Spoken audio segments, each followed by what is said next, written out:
लोकसभा की कार्यवाही में आज चित्तौड़गढ़ सांसद सीपी जोशी ने पर्यावरण प्रदूषण को लेकर सरकार से सवाल पूछा। इस पर वन एवं पर्यावरण मंत्री भूपेंद्र यादव ने कहा कि पिछले 10 सालों में विभिन्न माध्यमों से पर्यावरण संरक्षण को लेकर कई कार्य किए जा रहे हैं।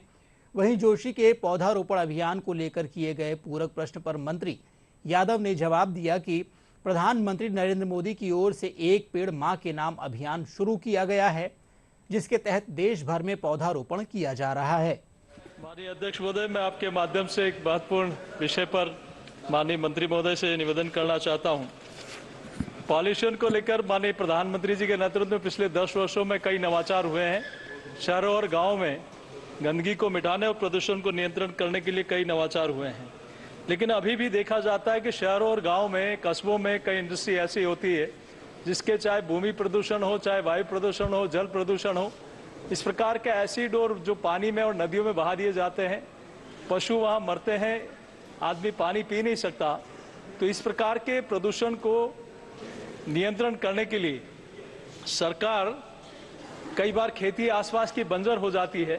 तो ऐसे में क्या ऐसे उद्यमी उन लोगों को चाहे पीने का पानी हो, चाहे खेती का मुआवजा हो, तो इस प्रकार के कोई मैकेनिज्म बना है कि उनको आइडेंटिफाई करके इस प्रकार के लोगों को मदद की जा सके?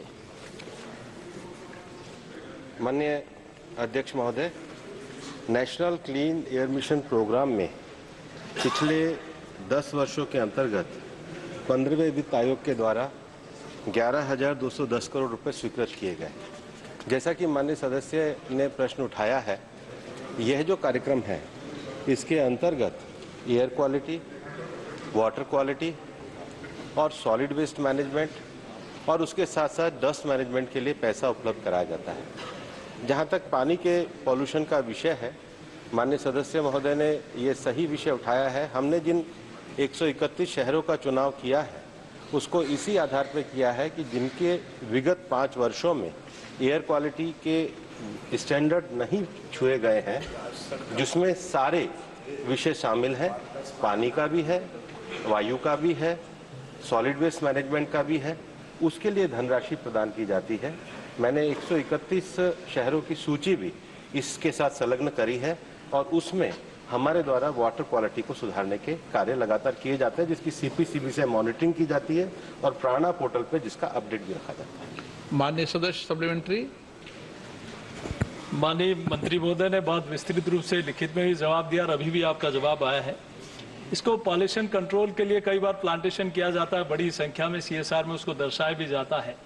तो क्या उसकी ऑडिट करने के लिए क्या ऐसा कोई मैकेनिज्म बना है कि ताकि जो प्रदूषण हो, चाहे किसी भी प्रकार का हो, उसको कंट्रोल करने के लिए, और जो प्लांटेशन है निश्चित रूप से वो लगेंगे तो उस क्षेत्र में प्रदूषण को नियंत्रण करने में महत्वपूर्ण भूमिका निभाएंगे।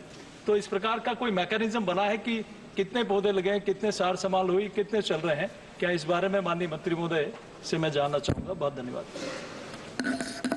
माननीय अध्यक्ष महोदय, जो माननीय सदस्य ने प्रश्न पूछा है वो नेशनल क्लीन एयर की जो मॉनिटरिंग का विषय ये है, लेकिन उन्होंने जो एक सहायक प्रश्न उठाया है वो पौधों के विषय में उठाया है। वैसे भारत सरकार में ग्रीन इंडिया मिशन के द्वारा ये कार्य किया जाता है। माननीय अध्यक्ष महोदय, मैं चूंकि माननीय सदस्य ने एक प्रश्न पूछा और एक महत्वपूर्ण विषय आपके माध्यम से सदन के संज्ञान में भी लाना चाहता हूं कि इस पर्यावरण दिवस पर 5 तारीख को माननीय प्रधानमंत्री जी के द्वारा एक बड़ा इनिशिएटिव एक पेड़ मां के नाम उसको लागू किया गया है और आपके माध्यम से मैंने सारे सांसद सदस्यों को पत्र भी लिखे हैं। हमने जो लोकल डीएफओ है उसको इसका नोडल ऑफिसर बनाया है। चूँकि ये पृथ्वी हमारी माँ के समान है, माँ ही हमको जन्म देती है और पृथ्वी हमको खाने के लिए फूड, एनर्जी, मेडिसिन से लेकर सब चीज़ें देती है।